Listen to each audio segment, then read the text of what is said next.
You self-sabotage with scrolling, not because scrolling is the problem, but the self-sabotage is.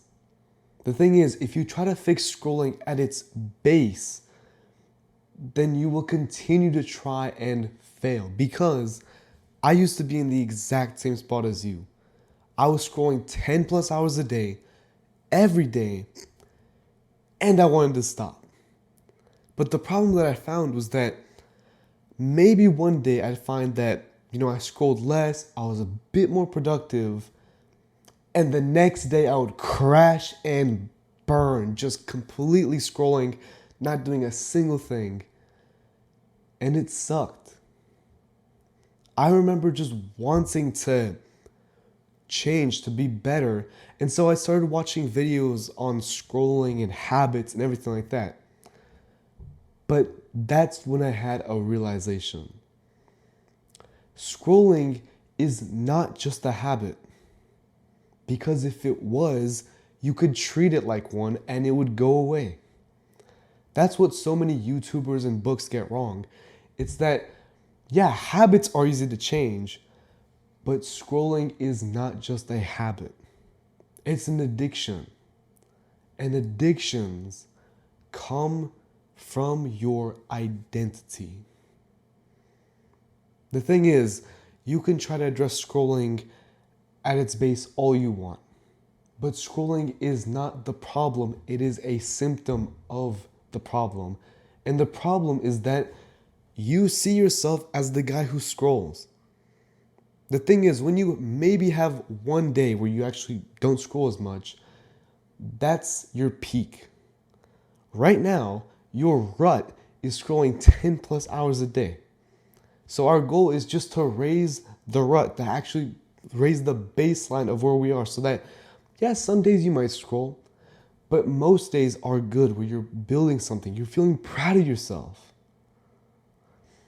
We get there by changing our identity.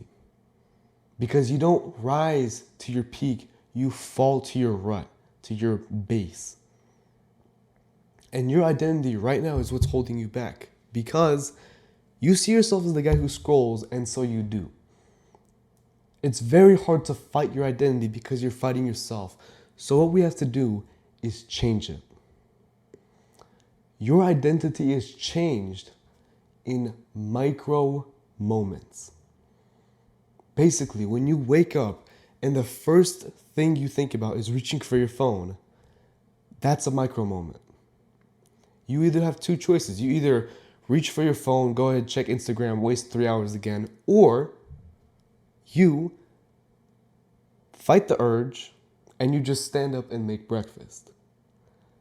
Same decision, but over time, micro decisions like that, where you choose not to reach your phone, to not check an app for no reason, to not feel bad, and so you just open up your scrolling to get away from it. No. You continually choose against scrolling, and because of that, you actually change who you are. That's why it's so powerful. And the most important thing I want you to remember is that when you change your identity, not only will you stop self-sabotaging, but scrolling won't even be on your mind. You won't even have to think or to fight urges or to fight your desires. None of that.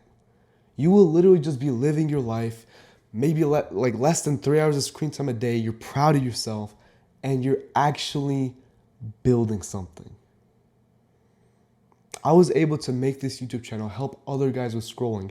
I was able to work out and build the body that I've always wanted to because I stopped scrolling. You can build so much when you just change your identity and change who you are. And now you finally have that freedom to build what you actually want.